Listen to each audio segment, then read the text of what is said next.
outras dimensões do nosso ser, que são camadas mais profundas. Nessas outras estão as nossas experiências, que já não fazem mais parte do consciente da nossa infância. Quem é que se lembra de 5 anos para trás?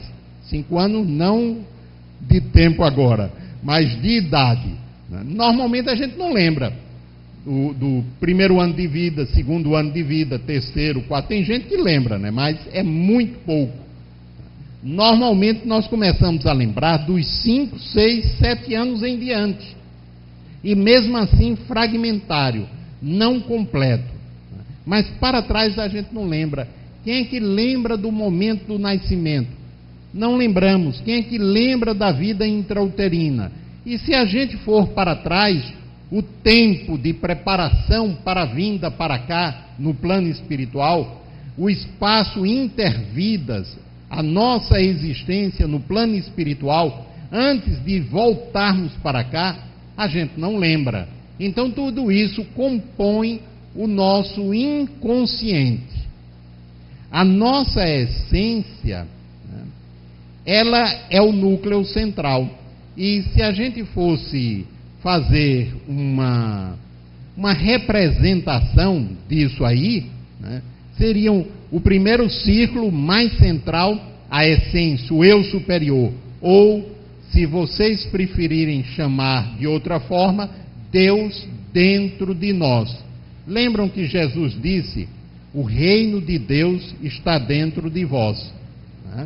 Então, o reino de Deus dentro de nós é exatamente essa instância mais profunda, aquilo de onde nós viemos emergindo ao longo do processo evolutivo e do qual nós continuaremos a emergir através das experiências, pelas inúmeras vidas que nós ainda iremos vivenciar. Então, são diferentes camadas, não são? Nós não conhecemos essas camadas. Nós não conhecemos o que se encontra no nosso inconsciente. E por não conhecermos, nós temos dificuldade em trabalhar aquilo que nós percebemos de nós mesmos. Na camada do consciente, nós nos enganamos muito. Nós temos os processos que são chamados de autoenganos, ou seja, mecanismos, meios, estratégias que nós desenvolvemos para a gente não perceber as verdadeiras escolhas que nós estamos fazendo. Dizem os Espíritos, no Livro dos Espíritos, que quando nós ainda não nos decidimos efetivamente por um caminho melhor, é porque a nossa alma ainda se compraz naquele caminho antigo. E aí vamos lembrar de Paulo de Tarso. Paulo de Tarso dizia: o bem que eu desejo fazer, este eu não faço, mas o mal que não mais quero, continuo a praticá-lo, porque em mim ainda vive muito forte o homem velho. O que é o homem velho? O homem velho são os velhos padrões, são as cargas instintuais, é tudo aquilo que nós ainda possuímos como resquícios do nosso processo evolutivo. Vamos ver o seguinte: como é que nós funcionamos no nosso dia a dia? Qual é a fala que é muito comum quando nos perguntam: como é que você está? Normalmente a gente diz: batalhando, não é assim? Batalhando, lutando, matando um leão a cada dia. Então, como é que a gente olha para a vida? Como uma grande batalha. E a gente tem que estar preparado.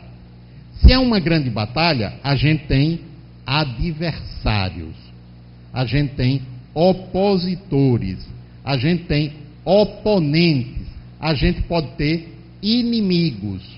Não é verdade?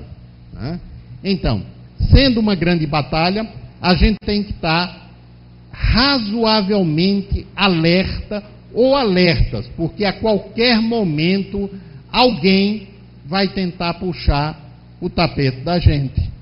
Não é assim que se fala? O que é que antigamente os pais diziam para os filhos? Não confie em ninguém.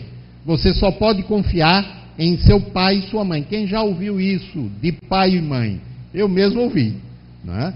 Você só pode confiar em pai e mãe, porque os outros, né, não são confiáveis. Quem são os outros? Todo mundo lá fora. O mundo é perigoso. Era isso que se falava e ainda se fala, e está se voltando a falar cada vez mais. Né? Porque, em parte, isso é verdade. Né? Há perigos lá fora. Lá fora o predador está. Mas a gente vem educando também as nossas crianças e os nossos adolescentes nesse sentido da oposição do oponente e do adversário. Nos colégios, principalmente particulares, o que é que os professores falam para os alunos? Você está vendo esse seu coleguinha aí? Ele não é seu amigo, não. Ele vai estudar mais do que você e ele vai passar, e você não, no vestibular. A ideia é estimular o adolescente a estudar mais, não é? Estudar mais. Se ele ver o outro como adversário, ele se presume, vai se esforçar mais no estudo para passar. Mas o que é que está por trás disso?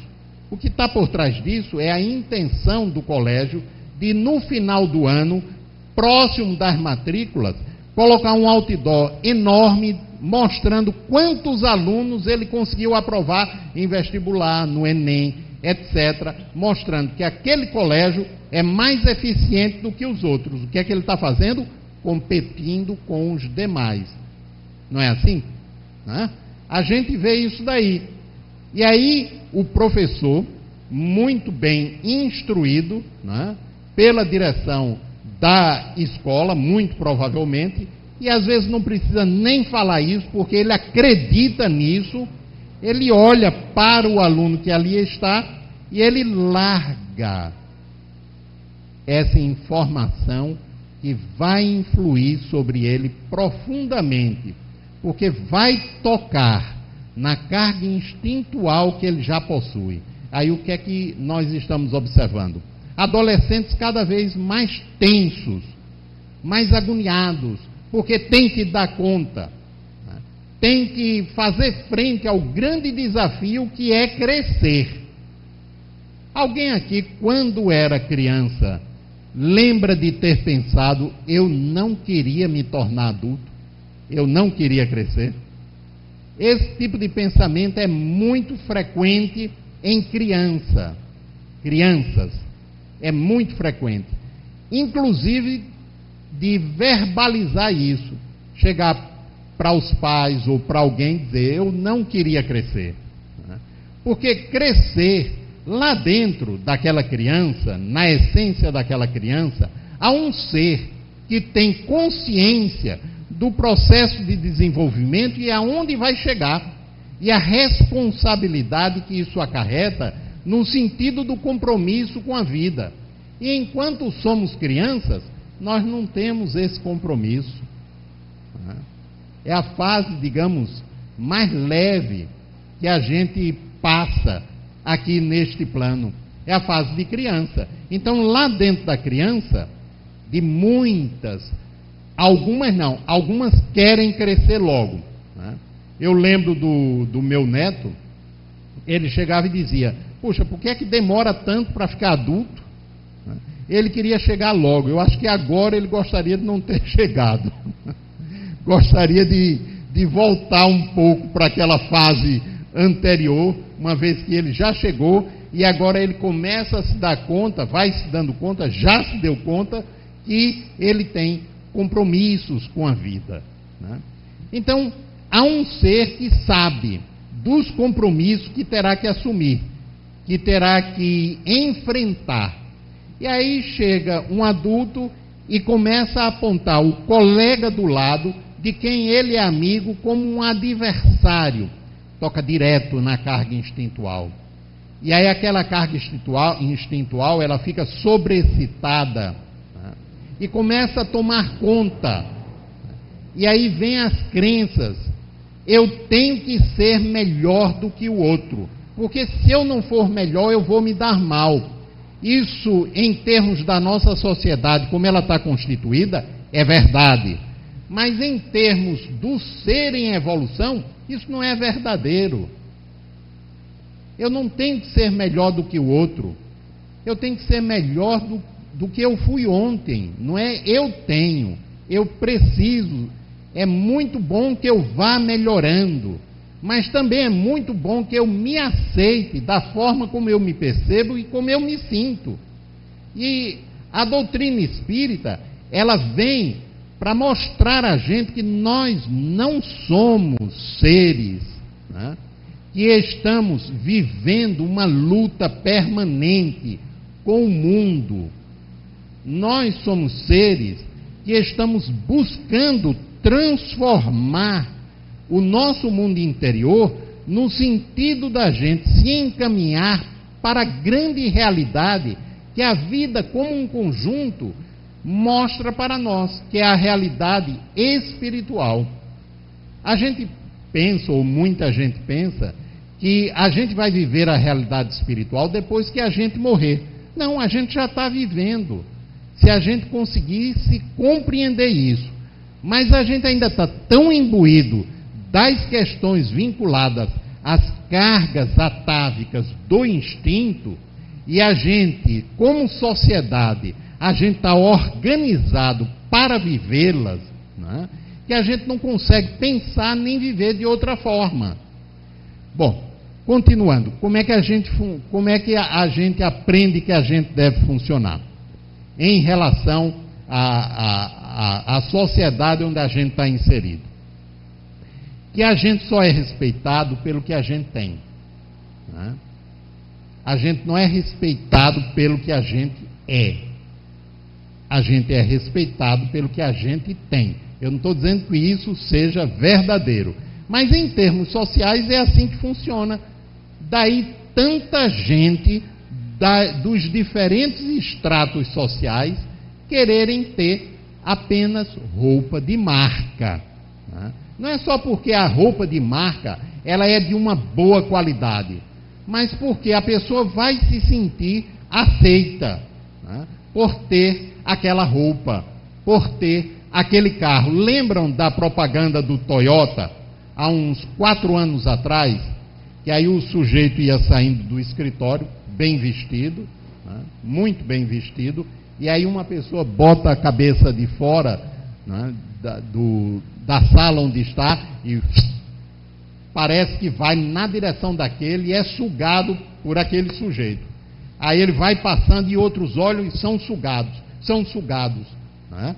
Todo mundo vai olhando aquilo ali. E aí quando ele chega na garagem do edifício, ele vai em direção a um carro e é um Toyota. O que é que a propaganda ela está dizendo? Todo mundo vai invejar você, né? Então, se a gente olhar as propagandas, elas estão em cima dos nossos defeitos, da cobiça, né, da inveja, né, da autoestima baixa. A maioria das propagandas, elas estão em cima desses 3 elementos, principalmente a autoestima baixa. Porque aí o sujeito a ideia é, se você tiver um carro desse, um Toyota, sua autoestima, você vai ser melhor do que todo mundo. Então, o que é que a sociedade está dizendo para a gente? Não saia desse modo de funcionar. Porque se você sair, vai ser um consumidor a menos. A menos. Não é que você vai deixar de consumir. Você não vai dar atenção àquela propaganda. Você não vai comprar o Toyota, não vai comprar isso, porque você vai se sentir melhor do que o outro. Você vai buscar algo que lhe seja conveniente dentro daquilo que você necessita. Mas, de uma forma geral, a gente não funciona assim. Isso está tão inscrito nos nossos modos, não é, de funcionamento, permeando o tecido da nossa personalidade, que a gente não consegue perceber. Não consegue perceber. E aí a gente vai funcionando dessa maneira, mobilizado pela sociedade e, ao mesmo tempo, alimentando a sociedade. Né? E aí chega Jesus, há 2000 anos atrás, que já funcionava assim, a sociedade já funcionava assim. Né? O pessoal que fazia estátua, fazia um monte de coisas. Quando Jesus começou a falar, né, que deveria adorar a Deus em espírito e verdade, amar o semelhante, provavelmente deve ter ficado preocupado. Né? Aqueles que tinham escravos devem ter começado a ficar preocupados com o que Jesus falava. Aí vem ele e diz: olhai os lírios do campo, não tecem nem fiam, porém nem Salomão se vestiu com tamanha glória. Olhai os pássaros do campo, né? Não trabalham, mas Deus provê as suas necessidades. O que é que a gente poderia pensar? Jesus estava estimulando a gente à preguiça, a não trabalhar, a não fazer nada? Absolutamente. O que ele estava dizendo é: cuide de cada dia, cuide de cada dia, observe aquilo que é importante. Se você buscar o que é mais importante, Deus lhe dará o resto. E aí tem uma outra frase dele: buscar em primeiro lugar o reino de Deus, e o mais vos será dado por acréscimo. Mas o que é esse mais? Se eu obedecer a Deus, se eu cumprir com aquilo que o Evangelho me diz, eu vou ter vida farta, eu vou ter trabalho sempre, dinheiro no bolso, as pessoas me respeitando. Não, gente, não é por aí. Isso aí é o modo de pensar do Antigo Testamento, onde as pessoas deveriam obedecer a Deus, porque aí teriam rebanho farto, colheita, rebanho se multiplicando e colheita farta. E hoje a gente está percebendo, está vendo o ressurgimento desse modo de pensar do Antigo Testamento em diferentes religiões, que funcionam na base da prosperidade material. É claro que a gente precisa buscar a prosperidade material. É natural que a gente busque viver com conforto, com dignidade. Mas o que eu estou falando não é isso. O que eu estou falando é que nós ainda somos muito mobilizados pelas cargas atávicas do nosso processo evolutivo, que vem de lá atrás.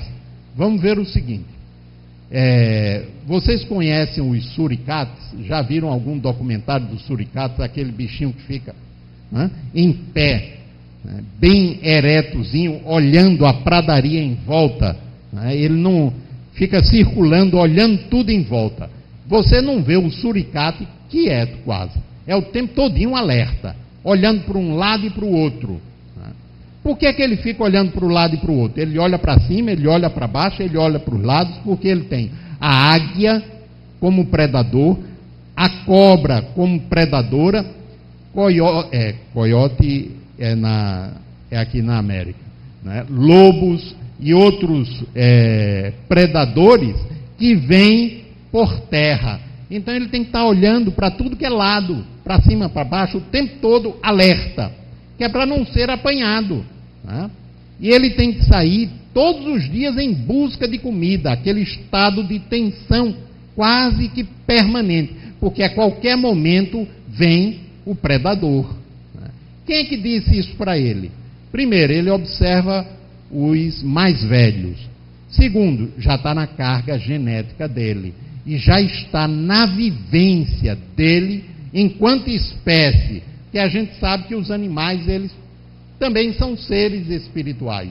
E aquela experiência, quando ele morre, vai com ele. E ele volta para aquela mesma espécie enquanto não esgotou aquilo que aquela espécie tem a lhe proporcionar em termos evolutivos, porque são consciências também em evolução. Aí vamos ver como é que nós funcionamos. Nós não, aqui o pessoal lá fora, que a gente já funciona um pouco melhor, né? Pelo menos imaginamos. Mas o pessoal lá fora, como é que funciona? Não é tenso o tempo todo, né? tenso, aquela tensão permanente, e a pessoa não sabe nem direito. Você pergunta, por que está tão tenso? Não sei, a sensação é como se alguma coisa ruim estivesse para acontecer. Já ouviram essa frase? A sensação como se algo ruim estivesse para acontecer. Uma tensão quase que permanente. De onde é que vem essa tensão? Essa tensão, ela é atávica. É atávica. Ela tem a ver com o medo de perder o emprego. Ela tem a ver com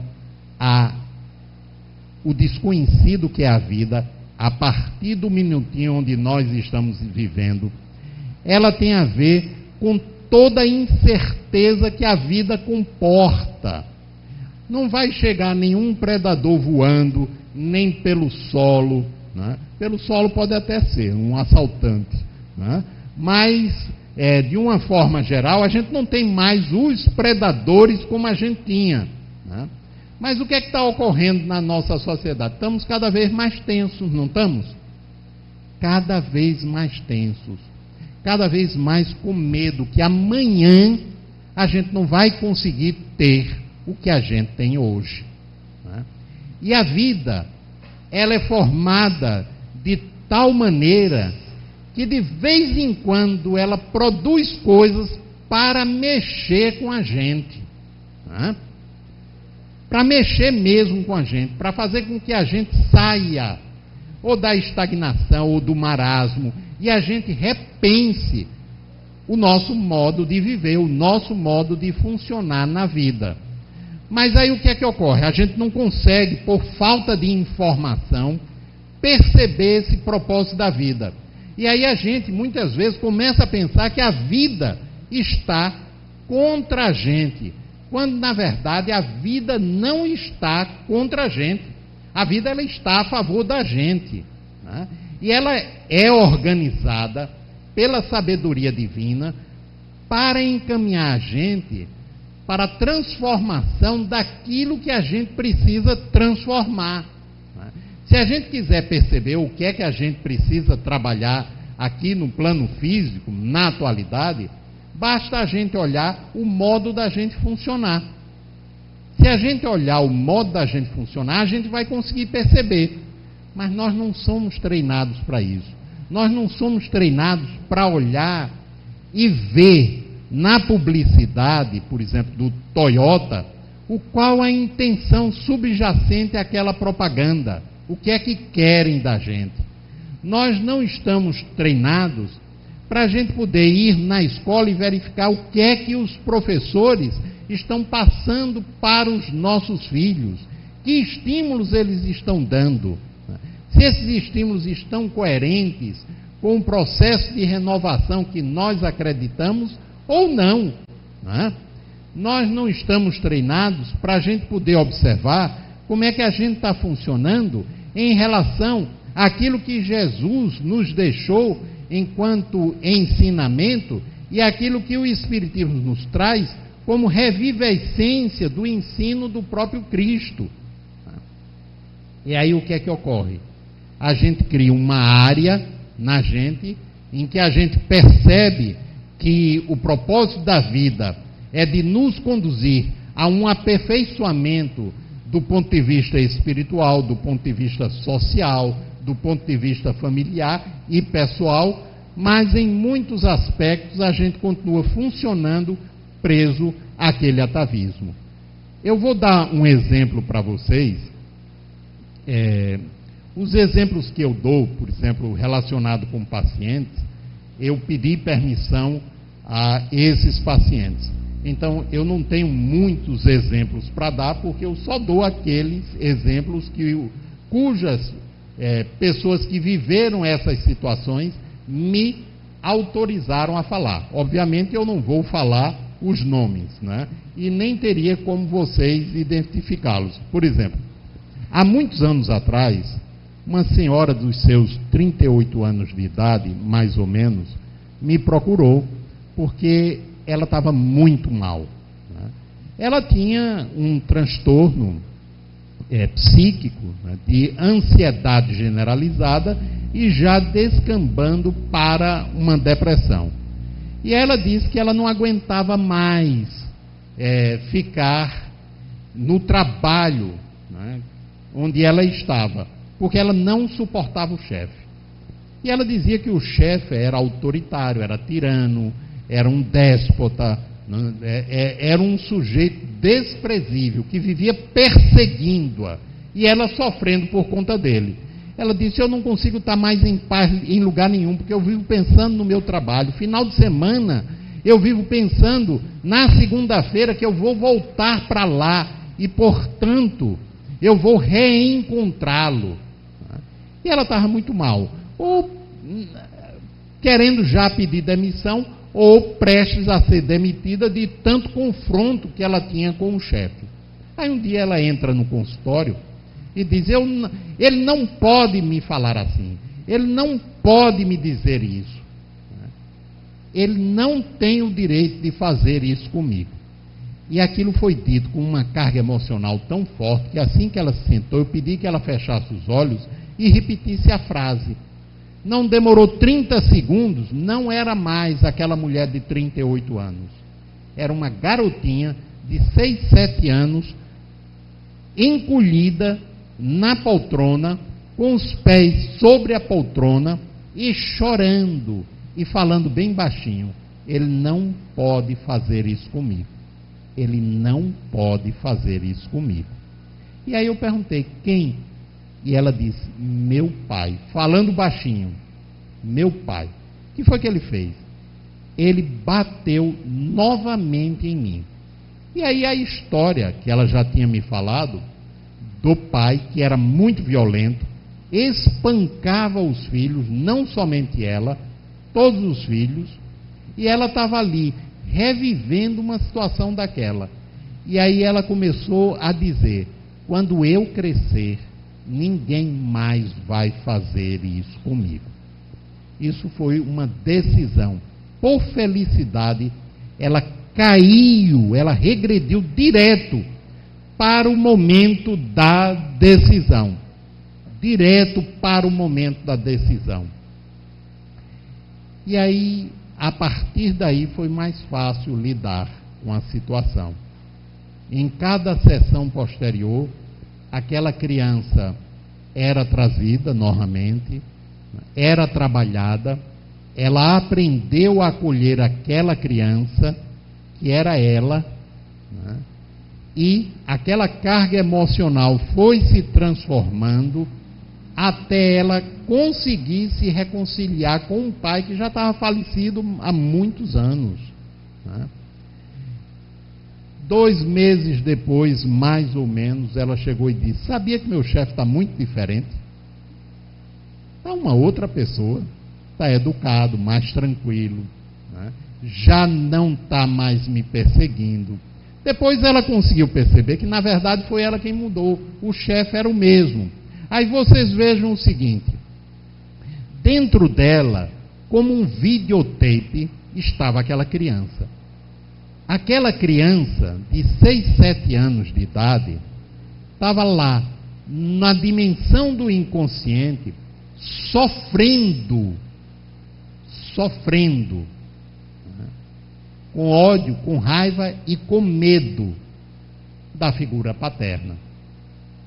Obviamente, dentro dela, incorporada por ela, também estava a figura paterna, né? Odiada, mas também amada, né? Mas ela não tinha consciência. Aí a história que ela me contou, né, que ela se tornou uma adolescente rebelde, foi expulsa de 3 colégios por brigar com os professores, era muito inteligente, passou logo no vestibular, cursou a faculdade, teve problemas com vários professores ao longo do curso, formou-se, primeiro emprego, foi demitida por dificuldades com o chefe, segundo emprego, pediu demissão por dificuldades com o chefe, ela estava no 3º emprego. Ela não tinha a menor consciência daquela criança dentro dela. Ela não fazia nenhuma conexão daquilo com o pai dela, porque ela poderia pensar racionalmente: eu tenho dificuldade com figuras de autoridade, mas isso não mudaria nada, porque aquele videotape estava lá dentro dela. Então a gente tem videotapes desse tipo inúmeros. Temos da nossa infância, podemos ter de vida intrauterina, podemos ter de vida passada. Então, podemos mudar esse videotape sem acessá-lo? Podemos.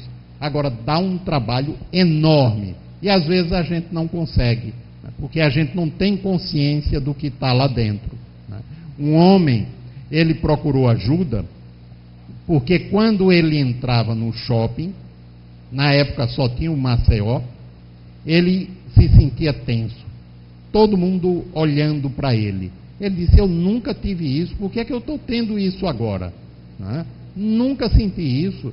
Disse, eu tenho 56 anos de idade, era mais ou menos essa a faixa etária dele, e eu nunca senti isso. Mas quando eu entro agora no shopping, eu começo a me sentir olhado, como se algo ruim fosse me acontecer. Me dá um aperto na garganta e eu começo a ficar com falta de ar. Eu nunca tive asma. Né? Eu vou contar esse bem resumido, né?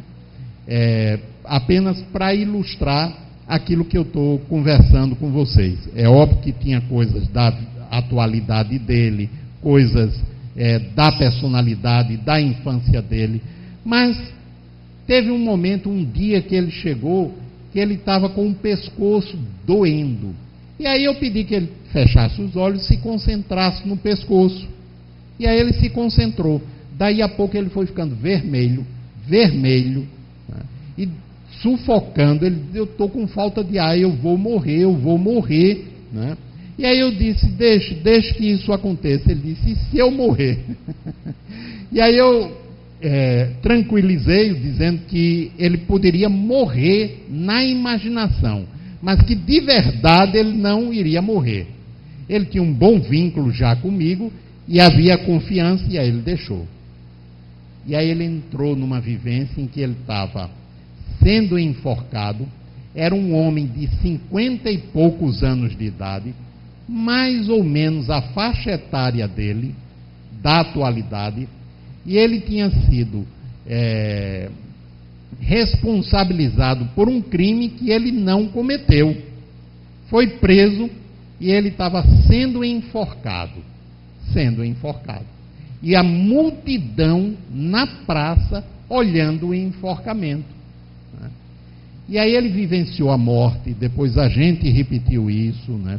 Fizemos o que tinha que ser feito para reconfigurar a carga emocional, a ideia, né? A decisão daquele momento, e aí nunca mais ele teve aquela sensação no shopping ou em qualquer outro lugar de muita gente. Né? Então, a gente tem coisas lá dentro em níveis profundos, mas a gente tem também no campo da superfície. Kardec perguntou aos espíritos, qual o melhor meio que nós temos para evoluir? E aí os espíritos responderam, lá no livro das leis morais, né? Um sábio da antiguidade vos-lo disse, conhece-te a ti mesmo. Então o melhor meio para a gente evoluir é através do autoconhecimento.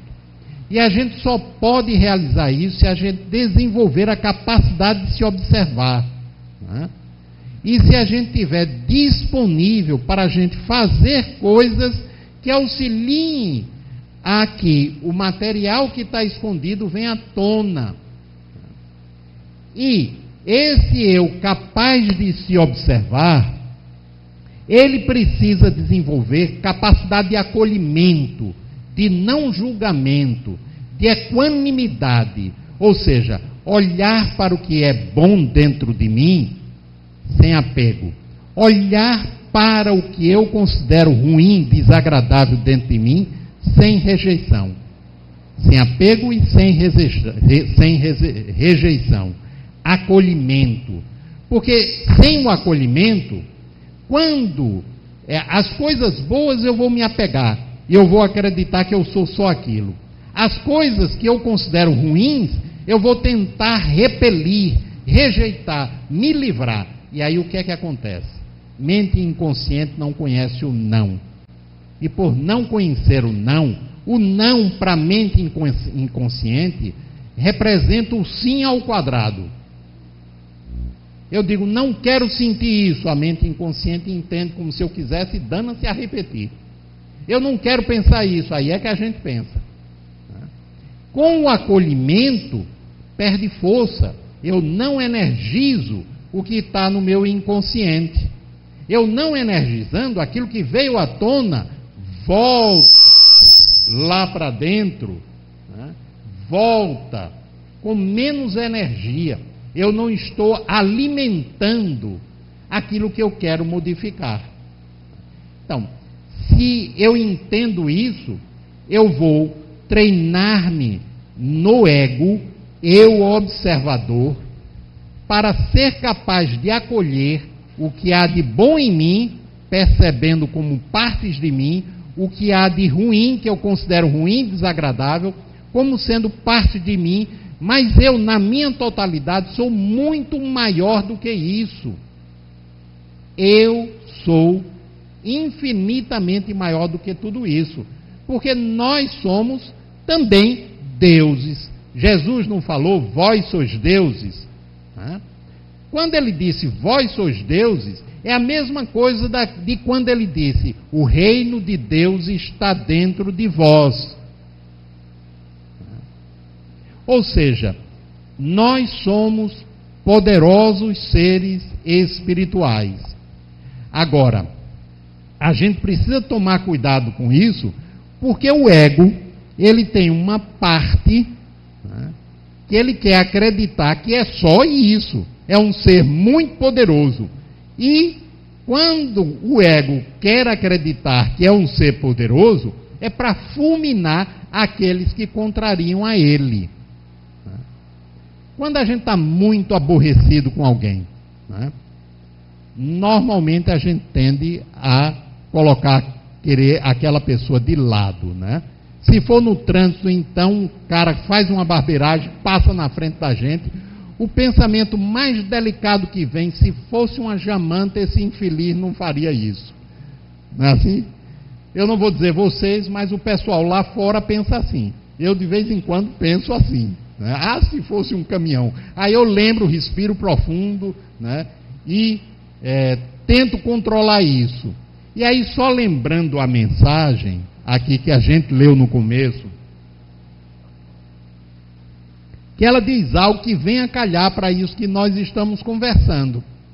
Ele diz, sexo é a natureza, sexo é o rio, o amor é o dique. Ou seja, aquilo que vem de dentro de mim é a natureza. Mas eu, na minha parte consciente, preciso saber fazer as escolhas.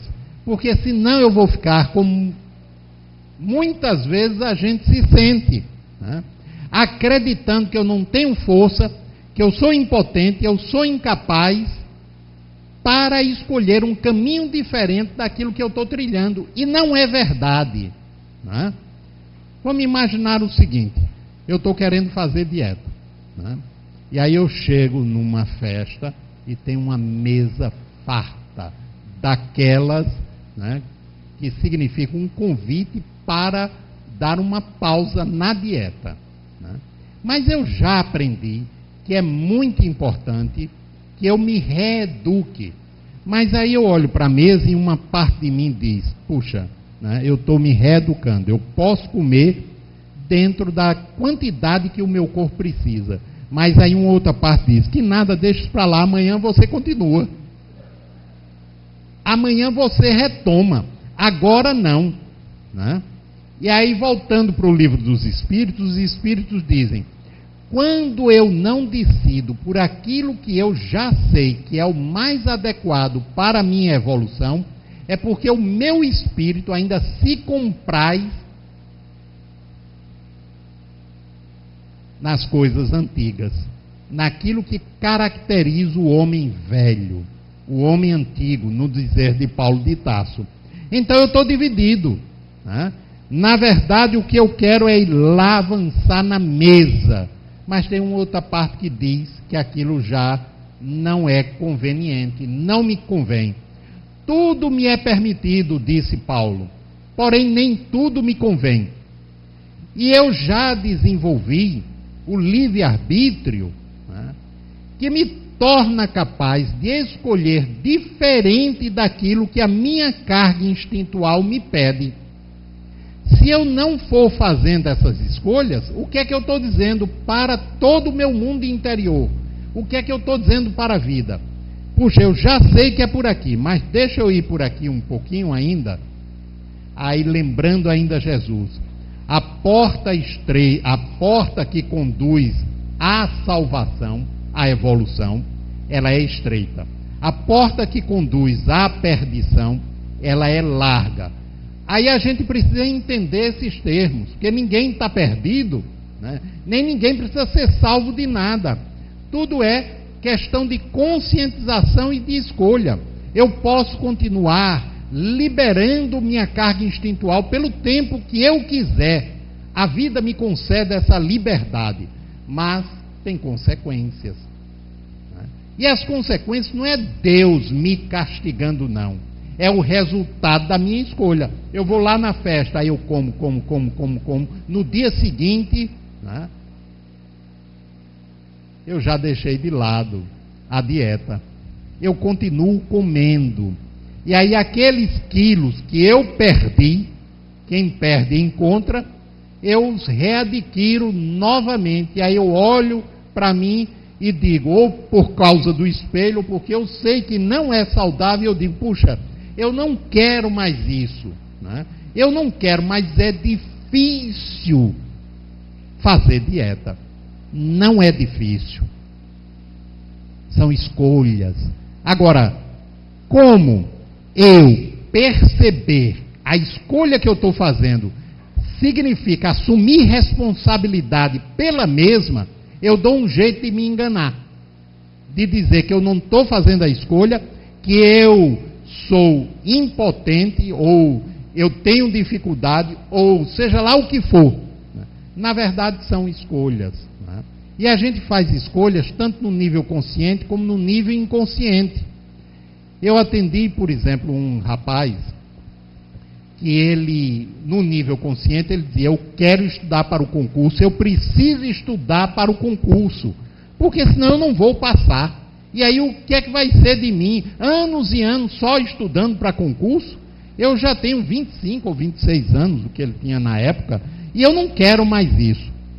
Mas quando eu vou estudar, não consigo me concentrar. Ele tinha uma facilidade muito boa para entrar em transe. E aí ele entrou em transe. No estado de transe, ele chegou e disse, não, eu não posso estudar não. Porque se eu estudar e eu passar, será que eu estou preparado para trabalhar? Será que eu vou dar conta do trabalho? E se eu não passar no concurso, o que é que vão pensar de mim? Então tinha uma outra parte dele lá dentro que não queria nem que ele fizesse a prova do concurso, porque se não fizesse a prova do concurso, não se arriscaria a passar. E aí ele percebeu e disse, não é possível um negócio desse. Eu disse, mas é possível. E aí ele foi percebendo, terminou ele conseguindo dialogar com essa outra parte e convencê-la a se unir com aquela que queria estudar, né? E aí ele voltou a estudar e terminou conseguindo passar no concurso. Então, às vezes a gente toma decisões em outras áreas diferentes da área do consciente, que são diferentes e às vezes até divergentes daquilo que a gente pensa que é o que a gente quer. Então, se a gente não fosse trabalhando no sentido da gente ampliar a percepção através do eu capaz de se observar, a gente às vezes vai quebrando a cabeça em coisas que a gente pensa que é o que a gente quer, quando tem uma outra área que diz que não é, e esse conflito causa um desperdício de energia enorme. E para a gente poder concluir, né, o eu observador, ele vai conseguindo perceber as sutilezas do orgulho. O que é que o Evangelho nos diz? Que na origem de todos os nossos sofrimentos e nossas dificuldades está o egoísmo. O que é o egoísmo? É a carga instintual dentro da gente. É aquilo que possibilitou que nós, como seres vivos, enquanto espécie, ao longo de milhões de anos, a gente aqui no plano físico sobrevivesse. Território, segurança, alimento, procriação, sobrevivência. Então, isso é o egoísmo. Eu tenho que ficar vivo. Bom, nós não estamos mais nessa fase, mas o egoísmo ainda funciona, e o orgulho se atrela a ele nos nossos relacionamentos e a gente nem consegue perceber. Quando a gente quer se sobrepor a um colega, quando a gente se sente mal, quando um amigo se sobressaiu em algum ponto, quando alguém diz algo e a gente se ofende por dentro, se machuca, o melindre, o aborrecimento, a mágoa, o desgosto, tudo isso está relacionado com o egoísmo e com o orgulho.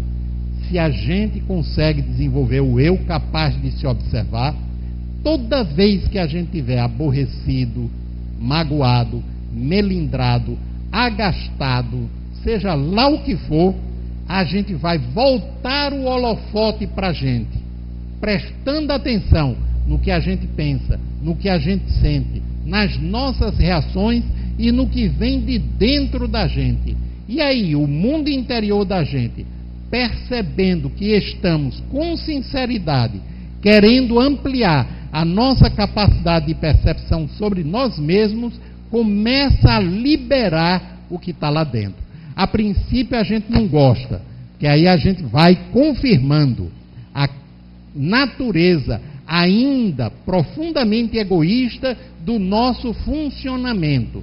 Mas depois a gente vai aprendendo, através da tomada de consciência, a transformar isso. E aí nós temos o tempo que nos é permitido para que a gente faça isso e, através desse esforço, a gente possa gradativamente fazer com que esse eu, capaz de se observar, se conecte com o reino de Deus que está dentro da gente. E aí, para finalizar, o processo do autoacolhimento é fundamental para que o que quer que venha de dentro de mim, eu possa acolher amorosamente. E aí eu estou fazendo aquilo que Jesus nos orientou, amar a si mesmo. E na medida em que eu me torno capaz de me amar, eu sou capaz de amar e acolher o meu próximo naquilo que ele é, como ele se apresenta. E a gente vai poder caminhar juntos, um cooperando com o outro, e não mais como adversários. Então, gente, muita paz para todos nós, que Jesus nos auxilie nessa nossa tarefa interior. Doutor Gerardo, tem duas perguntas aqui, de duas pessoas que estão participando com a gente, assistindo a palestra. A primeira é de Ruanda, de Angola, ela está assistindo a palestra e ela faz a seguinte pergunta: autoconhecimento e reforma íntima é a mesma coisa? Para mim, é.